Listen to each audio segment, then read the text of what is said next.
Hi. Bink, bink, bink. Hello. Good morning. Morning. Morning, Ken.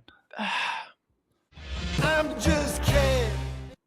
How are ya? Ken, good. You tired? Good. Tired, but awake.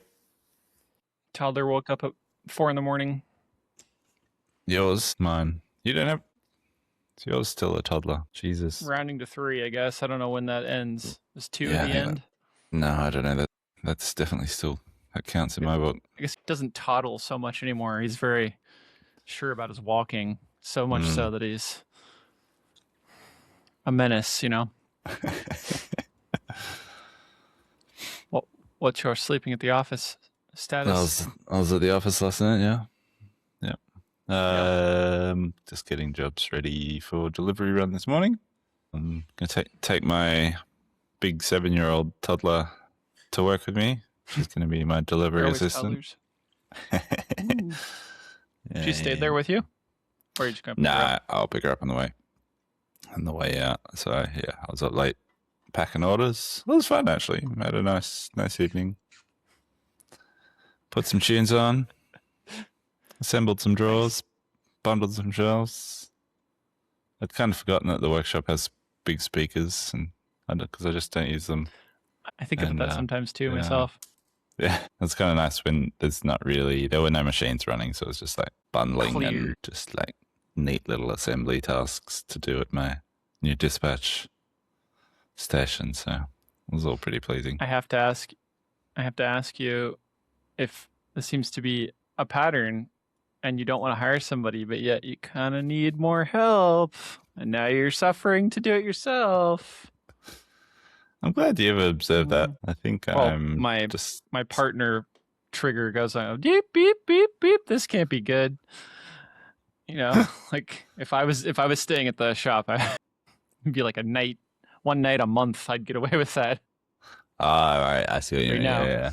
Well, I know Laura's working till like 1 a.m. in Rhino, 7 days a week, so I can kind of. I see. I can work as much as I want. Yeah, that's true. I see. No, it was awkward / entertaining yesterday because a gentleman who's been helping Laura with assembly of her sculpture commission, which is due in a week, so she's very much in crunch time. He's been hanging out with us, helping Laura for the last week or so, and he commented because he'd initially reached out to me asking for, wanting to catch up and seeing if Like Butter had any work. And I did my standard thing of like, hey, no, we don't have any positions at the moment, but like, come in, have a coffee, I'll show you the shop, we'll have a chat, which is what I tend to do to most. That's how you hire people. It's what I tend to do with most inquiries, just because I do genuinely like to put a face to the name, particularly if they're local to the area. You might meet someone interesting and someone who might be a great lead as a worker further down the track. Anyways, did that. Laura was here the day he came in and they got chatting, and like Laura was like, do you need work? And so she's hired this guy, temporary. But he was coming to her yesterday. I was like, Jim said he didn't need anybody, but then I see him on Instagram at 2 a.m. like getting stuff done. It's confusing, isn't it? I'm glad people are noticing, but I desperately don't want to hire anybody at the moment. Even if it's part-time? Is that a thing? I mean, yeah. No, just the whole idea just exhausts me. No discredit to anybody who wants to work for us, but I just... Training? Or money? Or training, both, or... onboarding, money, payroll, superannuation, work cover.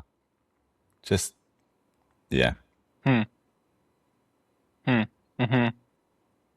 want it. And I have a history of enjoying employing people. I was thinking about it yesterday. I've been employing people for like probably 16 years or something. I find that rewarding, but right now I just in that burnt out phase still. It's downsides, I think. I don't know. very Yeah, it's like a unappealing. protectionism too. Like Yeah. I do that kind of stuff too, where I'm like, the slippery slope is hire another person. Oh, hire another person. I don't know. I will. I think I ask because if I was in your position, I would probably want somebody to challenge me and be like, "Well, it seems like you're." I don't know. Just that the place you're at, the place that I guess I'm at to some degree behind your progress, it's just unless Yeah, it's no, truly like what is best for your family and yourself, like it feels like there's a tinge that it could be negative. totally. You No, I know, if appreciate that. if repeated. Yeah, yeah, for sure. I mean, yeah, not to keep justifying my actions, but the other fact, the other factor, which is easily sort of overlooked, is I've got all of my staff are permanent, so they all get paid Mm-hmm. sick leave, annual leave. So I've got one of my main production guys is in New Zealand on well-earned annual leave break, but I got to keep Yep. paying people I see. whether Right. they're Yeah. sick or away. So it's not like having a gap in my team. I pay people Yep. more for annual leave than they get, because of loadings and stuff. They actually get more per hour for annual leave than regular earnings. Loadings. What does that mean? So we've got something called annual leave loading here. So there's like an uplift for salaries that are paid out for annual leave. And Extra periods at minimalized base rates. yeah, you're reading. Yeah, the Americans like, what the hell is this? It seems similar to like when you're describing like the whole like magical. We don't have to pay interest on any money we have in the bank. Just like, okay, sure, that sounds great. I'd love that. Offset accounts. Whatever you call it, offsets. Yeah, that also seems magical. Yeah, the magical land of offset accounts and leave loading. Yeah, welcome. Anyway, Anyway, okay. what's happening your end, dude? Man, Justino? A lot of consternation and analysis because we had about almost 40% less product sale revenue than our average months in June. May was like a record month because of the sale, but then June fell off a cliff. It really felt pretty. I mean, we all noticed it pretty heavily. It's just we had days where there weren't orders. We had days where there was like 1 to 2 orders, which is just like. I think I had Sidekick go through. I went through so many different chats with Claude, Gemini. Yeah. Google Analytics now has an AI tool built into it that you can like query, which is actually pretty helpful. Okay. I just kept trying to find, as you've probably done, it seems like I end up doing more often, like a reason why we just had really killed our sales. Like our stuff out of stock did I really mess stuff up when I migrated the website, which I do think was the cause for a big cause of why it slowed down. But all of my AI tools and research, I basically couldn't have done it a better way still, which sounds crazy. And I really don't think that's like self-aggrandizing. It's like I was so careful and kept checking and checking that I was doing it the right way. And I told Google Search the Google Search console that I was migrating these pages, and it was like, all right, cool, all good. And it's all been up to exactly what it's supposed to be. And the final thinking that I have now is it's apparently takes 2 to 6 weeks in the best of cases for like Google Search to migrate and reindex your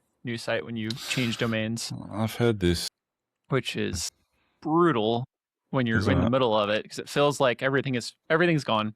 There's no more business. Like we relied on this false front of like people show up and buy stuff on the internet and they find us some magical way, like some reason they're ending up on our site, and then when it disappears after years and years and years, you're like, well, what just happened? Whoa. I don't have money in the bank. It's like So do you think quite the concerning. domain switch could actually be part of the sales, or do you always see a slump off the back of your May sale period? That was the third one, and last year was we basically went back to a normal month of sales last year. Okay. So we Oh, have really? new Well, okay. situations this year with we always have weird economic forces happening because of our brilliant government. Mm, However, it seems almost improbable that it wouldn't have been related. So I don't know. Definitely yeesh. something to it. But I was like like with Claude's help, I was going through like page after page that was important to sales and in traffic basically, and seeing all right what hasn't been reindexed and like asking Google to reindex it. And we've seen the last I don't know 5 days or so, it's finally started to 3 days come back to something that feels more normal, where it's not like a whole day of no sales and you're just like what the fuck, like what Uh, this is just so not normal for the last 18 months 2 years. We did have some job shop work come in, which was, I'm always thankful that I didn't just blanket turn that off and start saying no to everybody. So yeah. Yeah. Do you still, I find I still get quite a lot of traffic for like my CNC page. I've been tempted to turn it off a few times. And then whenever I'm doing like Search Console analytics stuff, it's always like, are you getting a lot of hits through your CNC? I wonder if any of that's converting to product. Probably not. right, Or maybe it helps with the general search presence having that sort of high performing page in there. I don't know.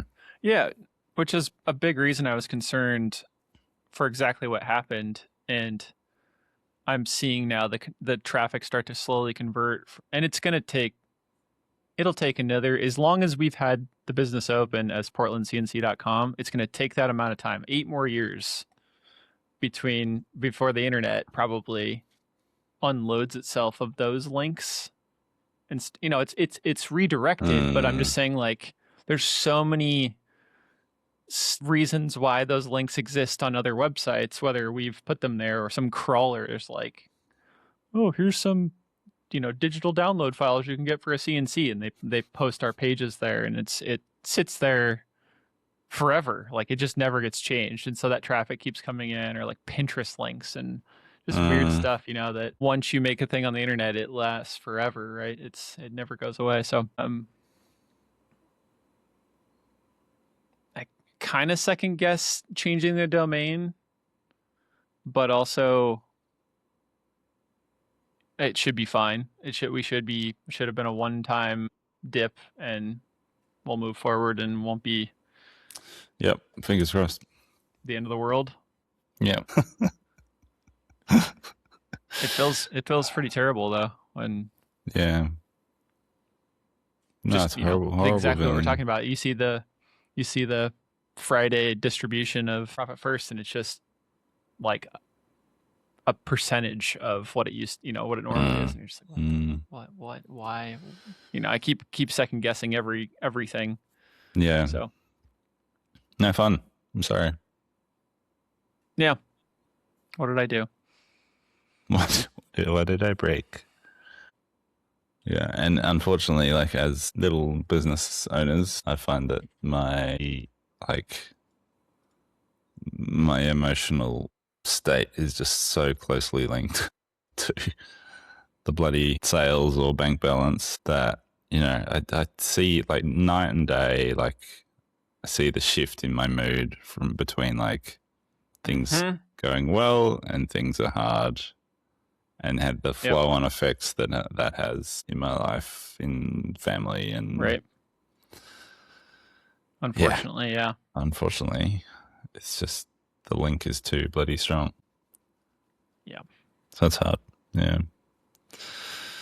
So how are you, like, if things are quiet at work, I see little things on Instagram, you're fiddling with OmniWall or whatever it's called, making sweet setups. Yeah. What's the go in the shop? We're getting close to like, it's definitely not done and tidied up, but it started off with painting that wall like 6 weeks ago now. It's been a long time. And then we extended painting the wall to a new section, which we'd always wanted to paint to. And so now we've put up all of our tool holders again. And this isn't like the main shop saber area. So that's looking really good. And we've finally kind of decided on a lot of positions of new, like stuff that we really hadn't moved. Like you go next to the shop saber along that wall, there's stuff that had been there since I basically moved in. Like it had not moved. Like there was no reason for some of those cabinets to move. We moved some of that stuff and repositioned it, and it's feeling really nice, but it's kind of like doing all the little stuff you do, and you've done this a bunch lately too, I suppose, in the last year or so. All the stuff that you've either thought about or you've built up over years and years and years, and just doing it all at once is like, it's kind of like moving in a certain way. Like so much had to be reconfigured and like reconsidered and get rid of this, get rid of that. That we did add a little section of Omni wall. It's like there was like a Prime Day sale for 4 of those panels, so basically got a bunch of panels that had nothing to be put on them yet, so that they look a little sparse. And we've been printing some stuff to hold some tools and such on it, but kind of knew it was going to be dead for a while and just figure it out as we go. Yeah. It's kind of a weird mixture of invigorating and exhausting doing that stuff. Like I was here late this week because there's another reason I've been staying here a lot. It's because of WorkSafe. Because we had that WorkSafe inspection. You have a deadline? A month ago. It was longer than that now, actually, probably 6 weeks ago. And we had 3 or 4 work orders. They're all pretty minor stuff. Well, they felt minor at the time. I was like, cool, that's all very achievable. Fix some things on the forklift. That was the only one we outsourced. There was the door interlock on the pencil sharpener. Updated our material safety data sheet database because that was completely out of date. And the 4th one was some pallet racking things. And I've had a real time because apparently you're supposed to have your pallet racking audited every 12 months, which I didn't know, by like an external assessor that comes through. It's just another way cheap. Someone can take money off you. Anyway, we'd never had it done, so I was like, cool. Finds a local company that does pallet racking auditing. Found same company that services our fork. Bolted down or what? Basically, yeah. So the same company that services our forklift was like, oh yeah, we've got a dude that does that. I'll put him in touch with you. And I just had a real time communicating with this guy. Getting him here in the first place was hard. And then the day he came through, I was at a funeral, last minute funeral. And so I didn't actually get to meet him and walk around with him. And Johnny and Laura chatted to him. Anyway, so it started off a bit difficult in terms of comms, and his report was just like this 1-page Excel with like green and red cells and weird numbering conventions, and so I didn't understand. Anyway, long story short, I've worked through a bunch of his things, and then initially he said we can't have single bays, so that's where you've just got like 2 uprights and beams. He was like, okay, you got to have multiples in a run for it to be structurally sound. You can't just have like what's called a single bay, which is just like one little rack on its own going upright connectors, beam, yeah, beams, yeah. And anyway, it turns out you can do that, but you've got to have more bolts in the foot plates and blah blah. It's been this whole process. Meanwhile, WorkSafe, who have been great to deal with, do have a reputation for being hard asses if you miss deadlines. So I had the last of these work orders, or whatever they're called, looming this week, June 30, end of financial year. The pallet racking had to be done, so I was in trying to sort of finish that whilst also not having the answers I needed from this pallet racking assessing dude. He said, you need 4 bolts in the foot plate, and I'd like called and emailed a message saying, well, there's not 4 holes in my plate, so what do you want me to do? Do I modify it? Drill holes in it? I don't know if I'm allowed to modify it. No answers. So I just pushed on late into the night, and like it was already about 10 o'clock. And then I was reading his report. I was like, oh shit, I'd missed something. Like apparently pallet racking is directional, and it's got a front and a back on the verticals. It's got like the bottom triangle that faces you has to face forward because it helps with forklift impact. And I'd missed that in the report, and it was already late. I was looking into this corner of the warehouse, with this huge, like, just all this stuff that's been there for years and years and years. God, Plywood off that's carts, nightmare fuel. dusty old stuff that we don't need, but we hang on to. Yep. These two huge bays. I'll send you a photo. And I was called Laura. I was like, I'm going to be here for a while longer because I've got to tear down both of these racks and rebuild them By yourself. Aren't by they myself. tall?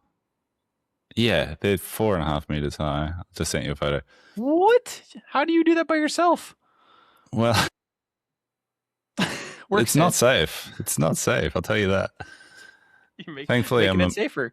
Thankfully, I'm a monkey and I'm happy climbing on stuff. But yeah, I can tell you it's not safe. Anyway, Laura was worried that I was doing this solo, late, tired, and so I was like, all right, I'll put one of the robot cameras. I'll turn one of the robot cameras around, and you can just have me on live stream.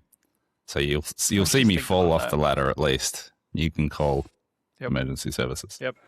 So I had like a little safety team buddy in the corner. She was working away at home. Robot's like, you okay? Jim? If only. Oh! If only. They're not sentient yet. I was just thinking about how useful that would be if you had, like, there's so many times that I'm at home and I've actually thought about trying to put a camera over top of like the shipping area, trying to figure out if I could like see if a product was physically in stock. But if you had a robot and you could just go look at it. Wally. It reminds me of those. You got it all fixed? Yeah, I got it done. Somehow.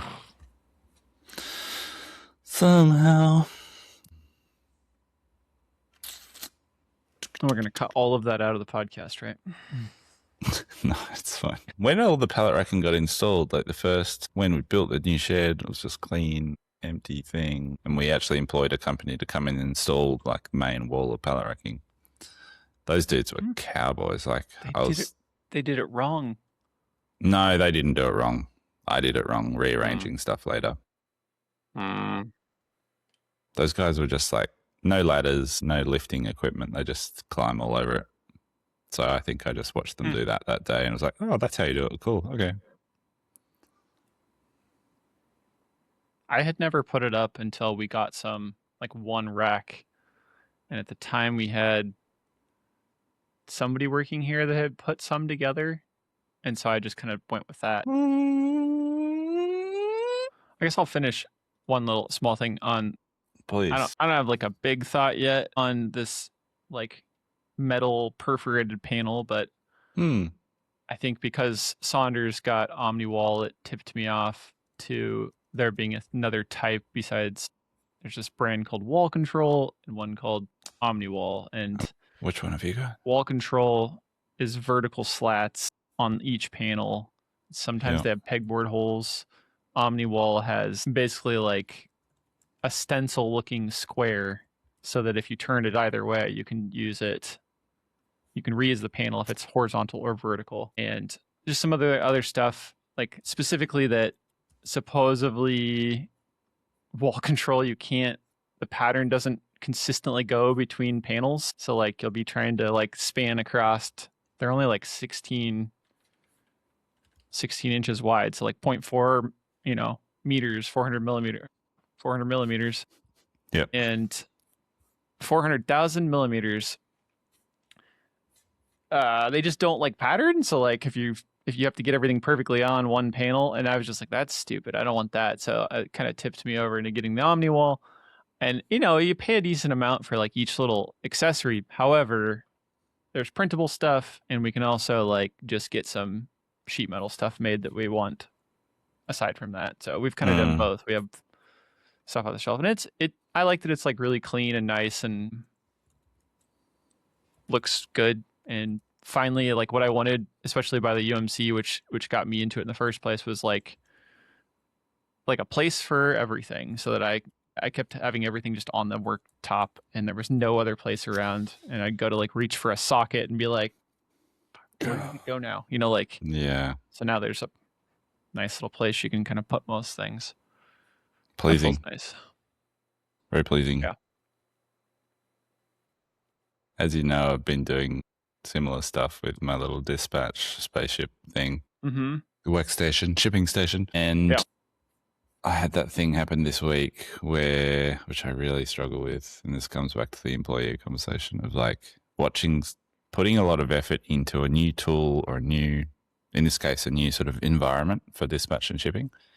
And then observing one of my team just not using it and doing the old thing of like getting the screws and walking around to another bench and doing it elsewhere. And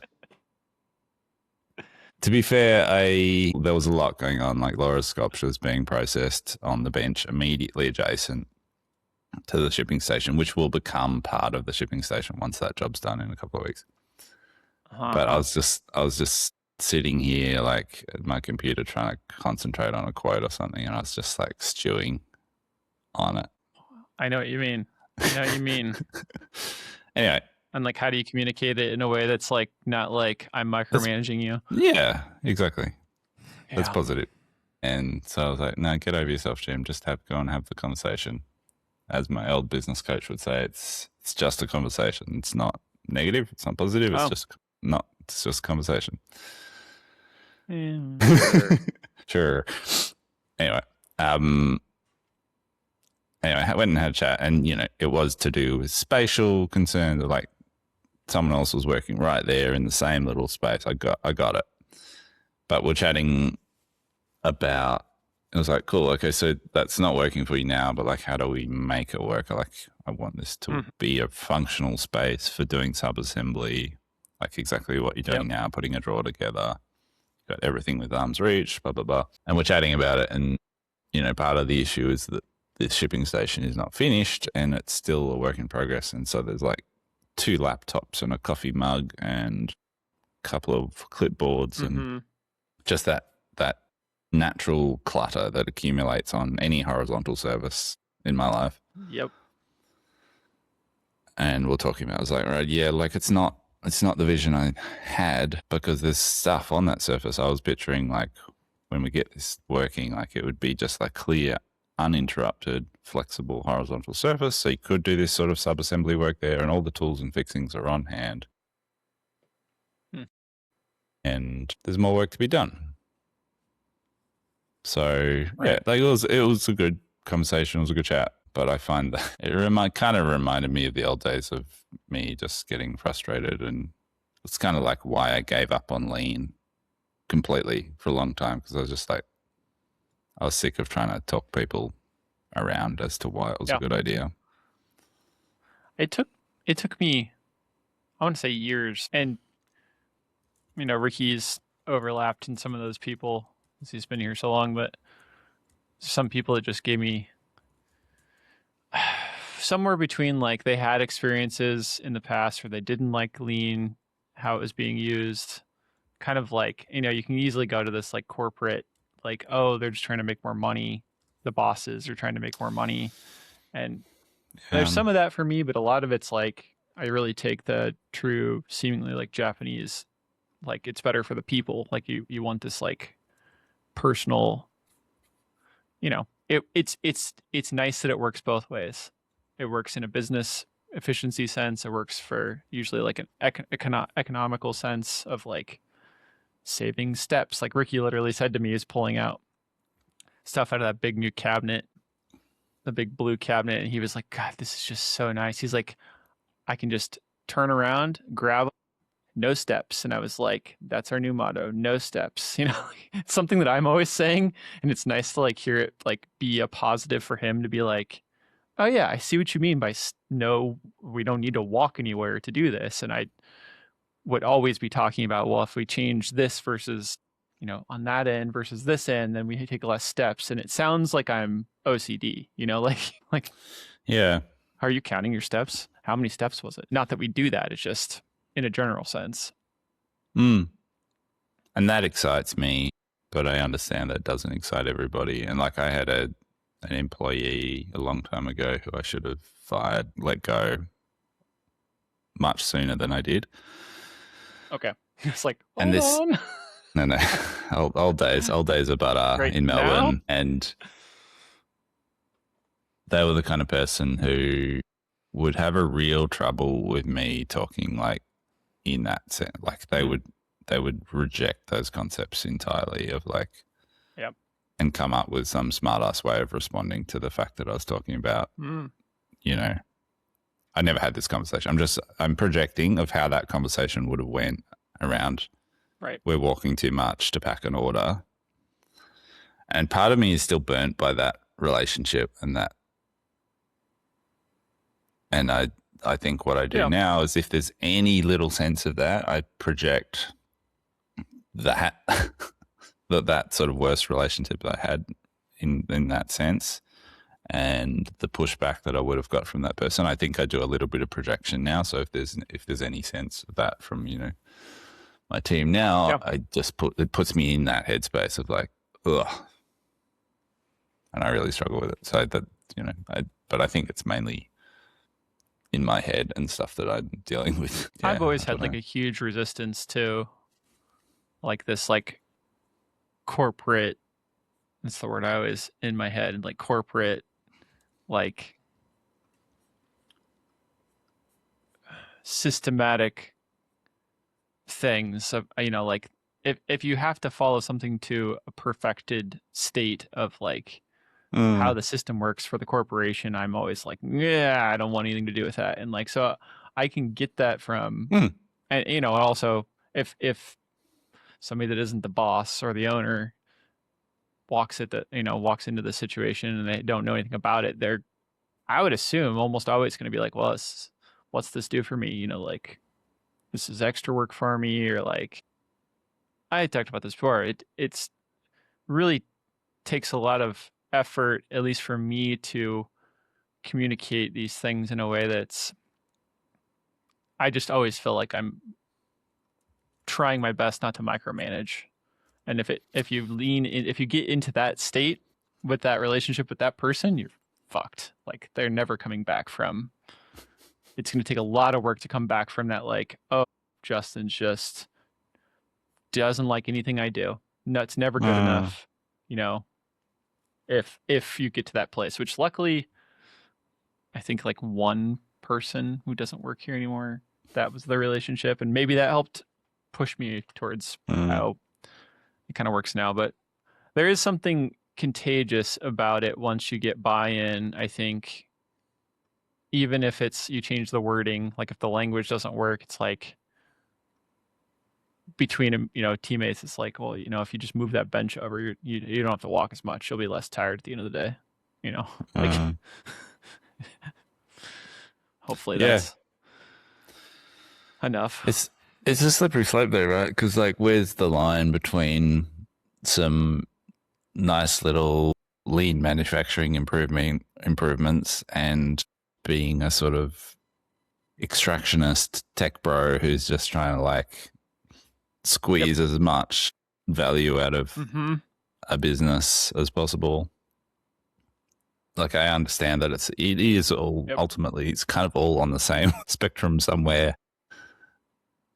And so I struggle with that internally sometimes. Like, you know, what is my reasoning and justification for wanting something to be done more efficiently? Yeah. I think I remember Andrew Hendry talking about this maybe on With Intolerance. Oh, really? Something I listened to him where he, you know, I think it was there because I think there was questions from the audience specifically related to lean and how do you get buy-in, and if you don't, I might have even put some questions in, I forget, related to that, like what happens if somebody doesn't buy in, doesn't believe in the concept and fights back about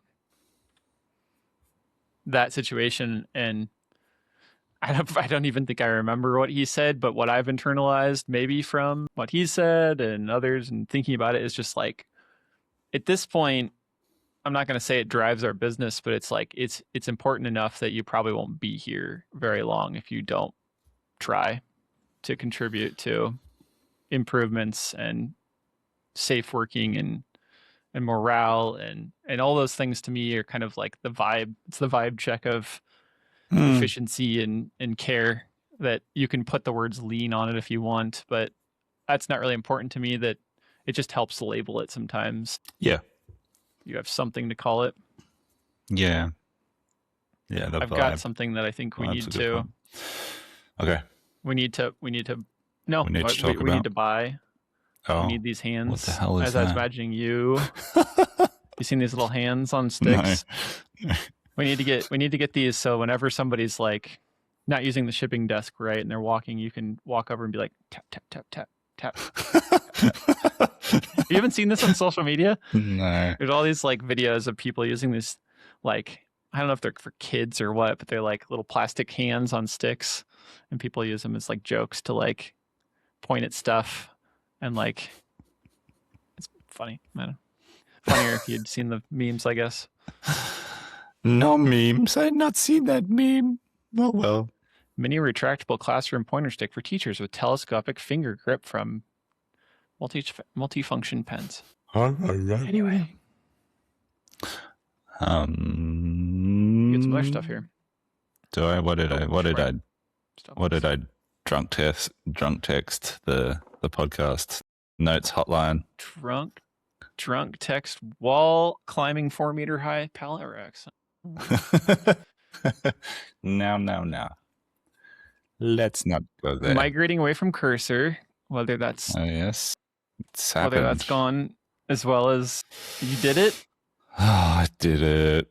I burnt the last of my cursor credits last night on this Obsidian build out that Johnny and I have been doing. Yeah, I think I messaged you at the time. I felt like I had Tourette's. I was just like, it's the most I've sworn at my computer in like ages. As I was trying to set up Claude Code in a what felt like a familiar and functional way to try and kind of migrate my workflow from Cursor to Claude Code, because I don't want to be involved in any Elon-owned product. And I think I said to you in the text, like, it felt frustrating at the time of like, why do I care? And you made a really good point, which we'll get to. But like, the thing, anyway, I had a horrible time trying to, like, because I've been using Claude on and off for months, but it's just hasn't been my main, it's been a sidekick. It hasn't been my main work environment. Right. And then for like proper coding.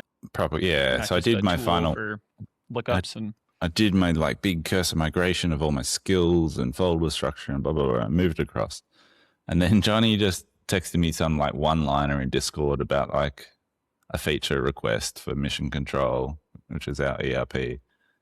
And I was like, oh, well, I just got Claude set up, so this can be my first crack at it. And I stupidly dived into this feature request without asking Johnny for any clarification. But because it was sitting there, I was like, oh, let's just give this a go. And I had the most frustrating experience. I was almost ready to just like dump it all and go back to Cursor, but I persisted. And at the end of that session, I realized that I could install Claude Code in VS Code, and I quite like VS Code. Obviously, Cursor was VS Code once, so it feels familiar. Anyway, installed the Claude Code plugin in VS Code, and I was like, I'm home. This looks familiar. I know how this works. I can save workspaces and have multiple windows open and blah, blah, blah, blah. And so I'm happy now, basically. Like, I'm quite enjoying it. And yeah, that's job good. done. And I had the last few days of my Ultra account with Cursor, which I've just tried to consume all my remaining Composer 2.5 credits on an Obsidian build out for the business. So basically I've migrated all of our work SOPs and process docs and all of that stuff out of Notion, put it in Obsidian, and it was an awful import mess of MD files from Notion. So Cursor, like they were like too stylized or like no, Notionified or something. It was like migration on migration. So there's still like Airtable files in there from years ago when we moved from Airtable to Notion for our documentation. It's like 2000. Curious how you're going to use Obsidian for this. 2000 MD files, which are now have a home on the work server. We're using an open source thing called Sync Thing, so that we kind of heard of that.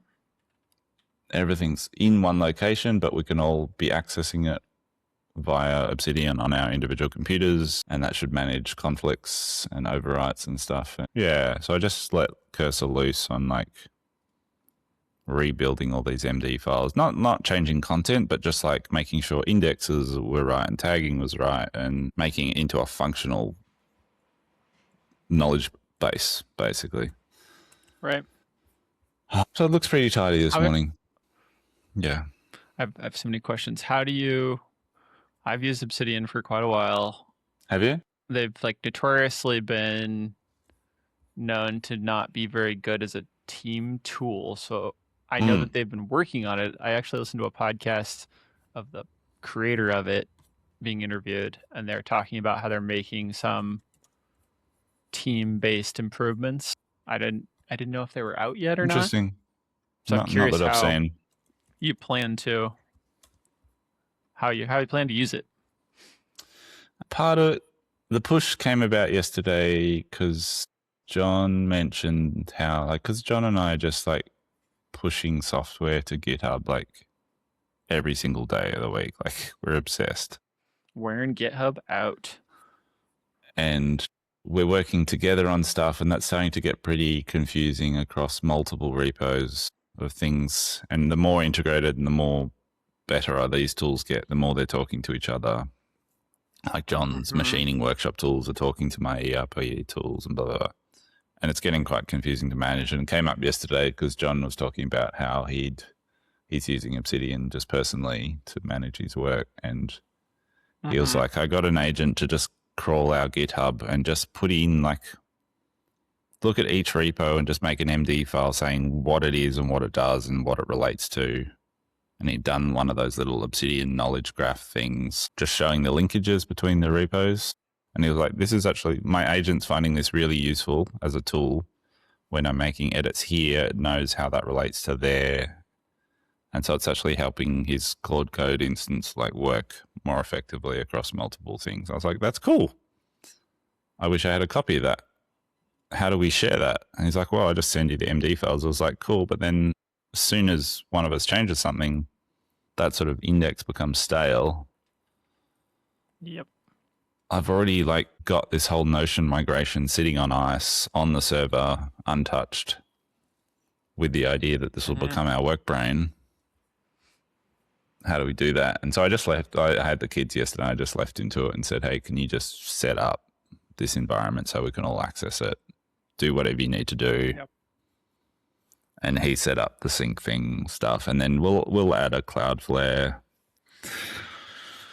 tunnel to it or whatever that is, so that we can access it when we're not on the work network. But I think it's going to be good. I'm excited about it. How do people like? This is the thing though that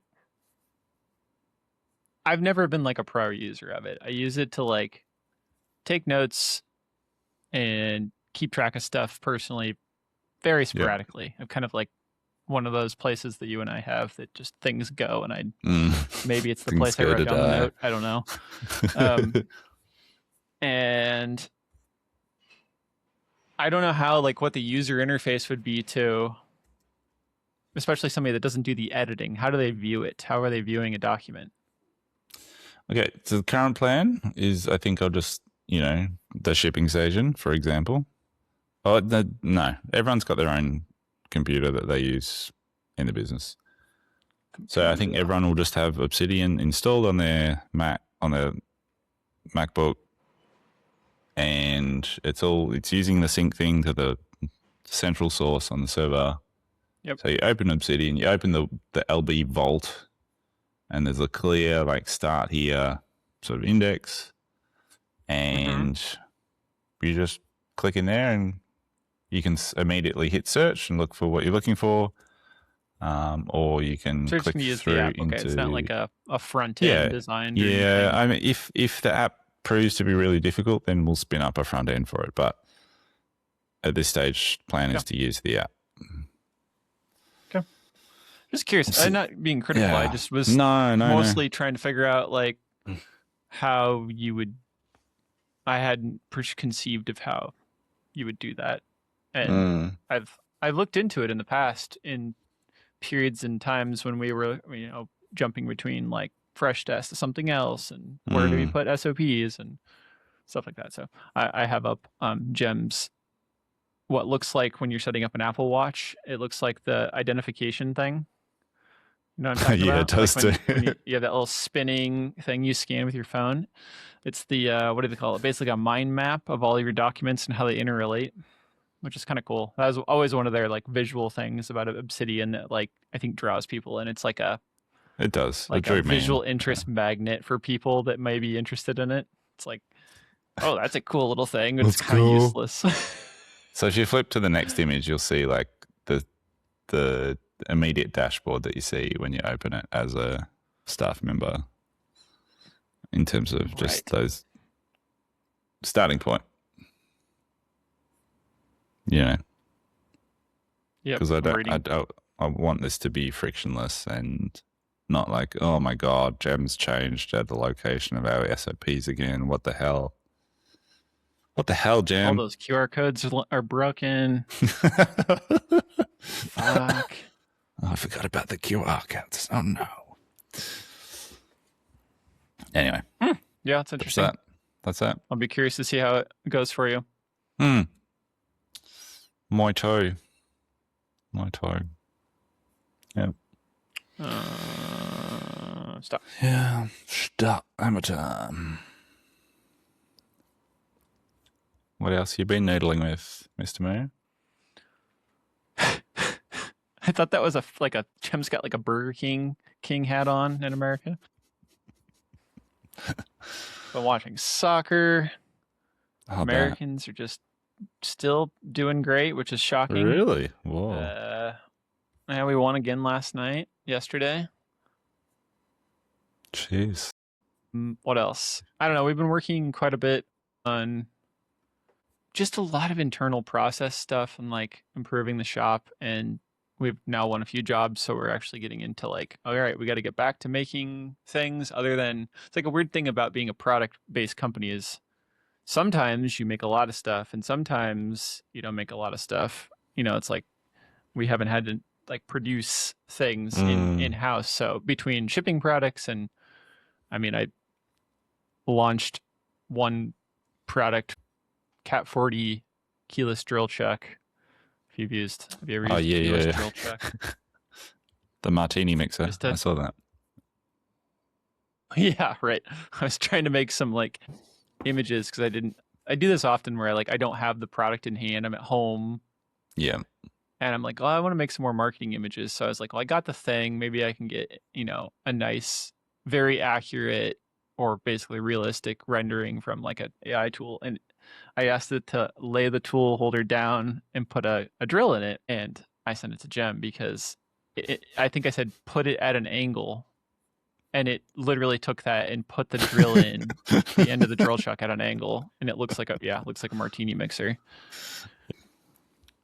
Anyway. Or a concrete vibrator, like just yeah, right. Need the bubbles taken out of your concrete. Anything useful, so I didn't use most of that. But so that was this week. I trying to get some of the products we've had not on the back burner. Like we have other work holding stuff that I'm about to, honestly was just trying to figure out a name for it for the longest time. But this thing we've called the Fang Stop here is like a different version of the side of using like the Fang clamps, but it's like the stop side. Yeah, we've kind of had a accessory for the bent steel versions that worked that way, but I always had this feeling like, oh, we should have a more dedicated version of that. And so that's what this is. And so I'm just trying to think of, sounds so silly now, but like what the actual name was for it. And because we already had this little kind of like trivial small piece called a stop that went underneath the fangs, and so we're like, well, what if we change the name? And it just kept getting punted every time we like get close to like being done with it. It'd be like something else comes up, and so we come back to it again and not get it finished. And I don't know, I suppose it's probably one of those problems of like when I drive 98% of the product development and I get distracted by things, then Yeah. it's done. I mean, just because I can poke the bear, where I know you've said in the past, like product launches are great fuel for you to get new customers, new engagement, and sales. Yeah. I mean, I think that's true for both of us. Where are you at with those new products that we haven't The other ones? talked about here? The important ones. The important ones.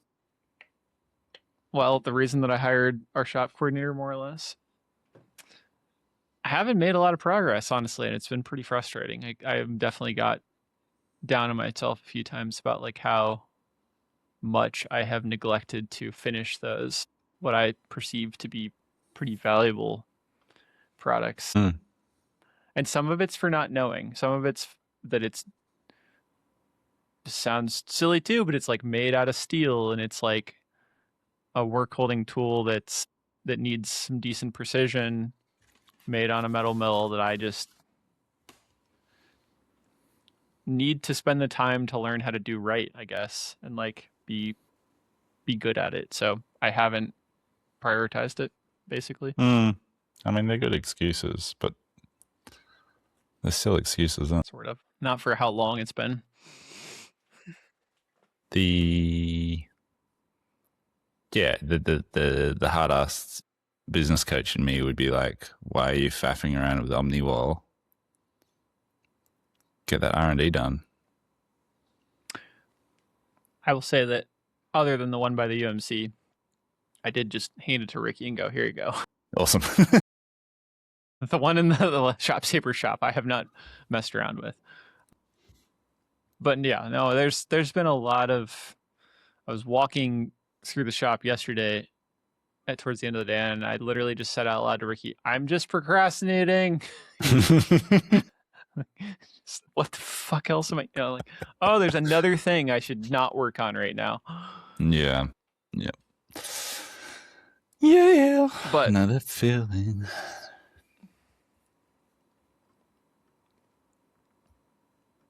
no, I don't know. I don't have a good excuse.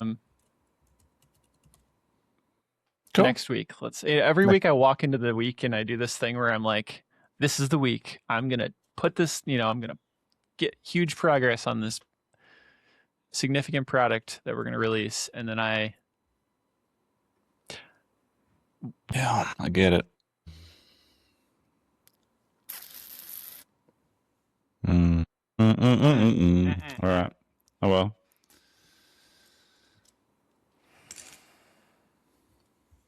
I'll leave you with that thought. I'll go and get this delivery run on the road. Yeah, I should get too. I think we've run out of. Oh, I got 2 minutes left on what I said that this podcast was going to last on the shop board. Okay, ring a ding ding. See you later. Bye-bye. Thanks, man. Bye. I moved the sun 3 inches to the left. Now nobody comes. Now nobody's left. I did it by the book. I did it by the numbers. But the river went dry, and I'm starting to slumber. May was loud, June was a tune. The doorbell forgot its own tune. The internet never forgets, it just takes a